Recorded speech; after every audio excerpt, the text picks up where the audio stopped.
रात को 12 बज रहे थे जब दुनिया की आधी से ज्यादा आबादी नींद की खराटों के साथ सो रही थी। उस वक्त भारत की आजादी का वो सुनहरा अध्याय लिखा जा रहा था जिसका हम कई सालों से इंतजार कर रहे थे। अंग्रेजी हुकूमत से आजाद होने की खुशी इतनी ज्यादा थी कि सब लोगों की आंखों में सिर्फ आने वाले आजाद भारत के वो सुनहरे पल नजर आ रहे थे जिसे पिछले कई सालों से अंग्रेजों ने अपनी कैद में कर रखे थे। उस वक्त देश के पहले प्रधानमंत्री पंडित जवाहरलाल नेहरू आजादी का पहला भाषण शुरू करते हैं। इस भाषण को ए ट्रिस्ट विद डेस्टिनी के नाम से जाना जाता है। उनके स्पीच की शुरुआत इन लाइनों से शुरू होती है, हमने नियति को मिलने का एक वचन दिया था और अब समय आ गया है कि हम अपने वचन को निभाएं। पूरी तरह ना सही लेकिन बहुत हद तक। आज रात 12 बजे जब सारी दुनिया सो रही होगी, भारत जीवन और स्वतंत्रता की नई सुबह के साथ उठेगा।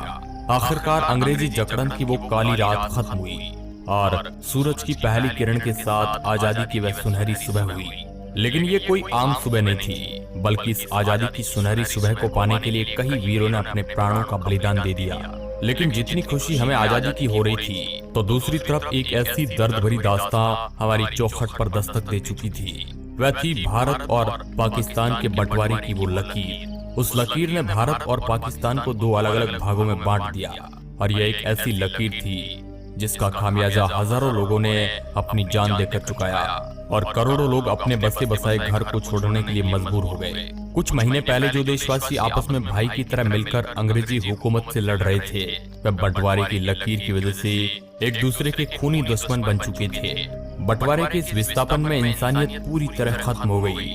15 अगस्त 1947 से 9 दिन पहले 60 मुसलमानों का कत्ल अमृतसर में कर दिया गया। इसके ठीक 2 दिन बाद यानी 6 अगस्त 1947 को 74 सिखों का कत्ल लुधियाना फिरोजपुर रोड जलालाबाद के पास कर दिया गया।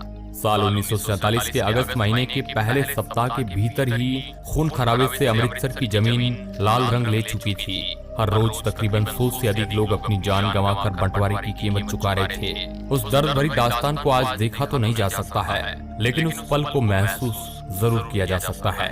आजादी से 48 घंटे पहले यानी 13 अगस्त 1947 को लाहौर से अमृतसर के लिए एक ट्रेन रवाना होती है। लाहौर के मुगलपुरा स्टेशन से चली इस ट्रेन में अमृतसर एक भी जिंदा इंसान नहीं पहुंचा। 43 हिंदू सिखों को ट्रेन पकड़ने से पहले ही मौत के घाट उतार दिया गया।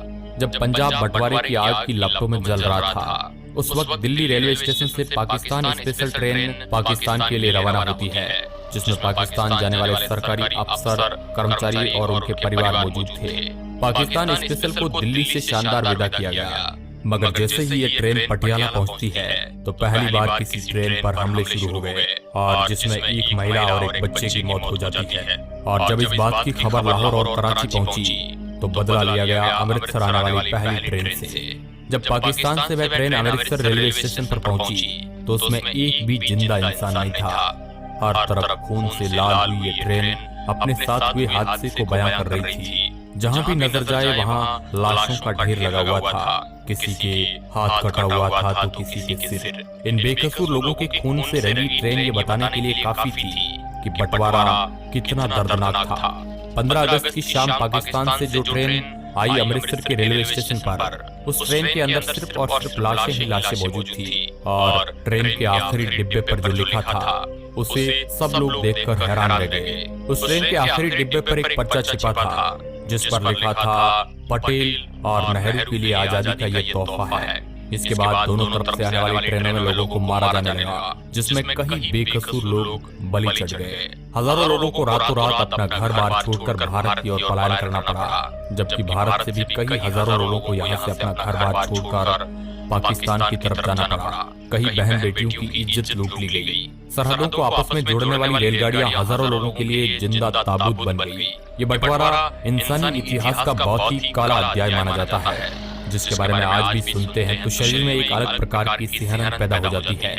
भारत और पाकिस्तान का बंटवारा करने में मोहम्मद अली जिन्ना का सबसे बड़ा रोल था। अगर मोहम्मद अली जिन्ना राजनीति में नहीं होते तो शायद कोई समझौता हो जाता और आज का पाकिस्तान नहीं होता। मोहम्मद अली जिन्ना भारत के पहले प्रधानमंत्री बनना चाहते थे। फिर जिन्ना को यह लगा कि मैं पूरे भारत का प्रधानमंत्री तो नहीं बन सकता हूँ, लेकिन पाकिस्तान का जरूर। और फिर वही कुछ ऐसा ही हुआ। 3 जून 1947 ये वही तारीख है जिस दिन भारत को आजाद करने की तारीख को तय किया गया और मोहम्मद अली जिन्ना के पाकिस्तान को अलग करने की भी जिद पूरी हो गई। इस दिन 15 अगस्त 1947 तारीख को तय किया था। दिन बचे थे 73।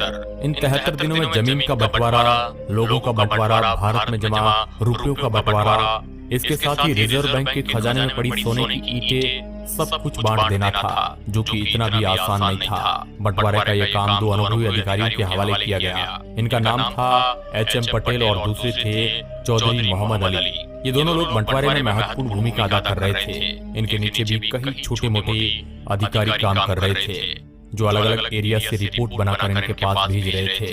इन्हीं रिपोर्ट के आधार पर ये दोनों अधिकारी बंटवारे की सिफारिश तैयार करते थे, जिन्हें आगे विभाजन परिषद के पास भेजा जाता था, जिसके अध्यक्ष थे खुद लॉर्ड माउंटबेटन। पैसों का बंटवारा कुछ इस तरह हुआ कि भारत की बैंकों में पड़ा पैसा अंग्रेजों से मिलने वाले पैसे में से 17.5% हिस्सा पाकिस्तान को दिया जाएगा और इसके बदले पाकिस्तान भारत के ऋण का 17.5% हिस्सा चुकाएगा। इसके अलावा भारत के सरकारी दफ्तरों में पड़ी चल संपत्ति का 80% हिस्सा भारत के लिए और 20% हिस्सा पाकिस्तान के लिए तय किया गया।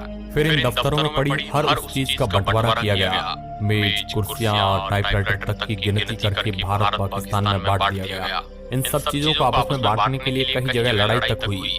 इसके अलावा भारत की लाइब्रेरी में पड़ी पुस्तकों को लेकर भी इन दो मुल्कों के बीच पेश फंस गया। इंसाइक्लोपीडिया ब्रिटानिका को इस तरह भारत और पाकिस्तान में बांटा गया कि पहला खंड भारत को दिया गया, फिर दूसरा खंड पाकिस्तान को। इस तरह आपस में बांटा गया। यहाँ तक कि लाइब्रेरी में पड़े शब्दकोश भी आधा आधा फाड़कर भारत पाकिस्तान में बांट दिया गया। एक एक करके सभी चीजों को भारत और पाकिस्तान में बांट दिया गया, लेकिन भारत के गुप्तचर विभाग को पाकिस्तान के साथ साझा नहीं किया गया।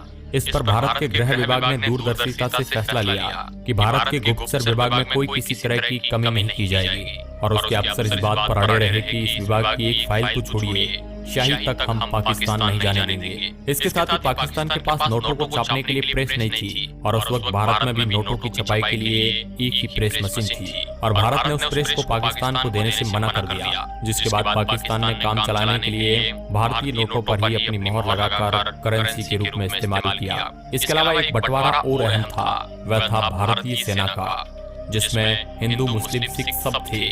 भारतीय सेना के 2/3 सैनिक भारत के हिस्से में आने थे और 1/3 सैनिक पाकिस्तान के हिस्से में। बाकी चीजों की तरह वीर योद्धाओं का भी बंटवारा तय था। दोस्तों, ये बंटवारा बेहद दर्द भरी कहानी लेकर आया था। ये कहानी हम आज भी सुनते हैं तो हमारी आंखों में आंसू आ जाते हैं, जिसमें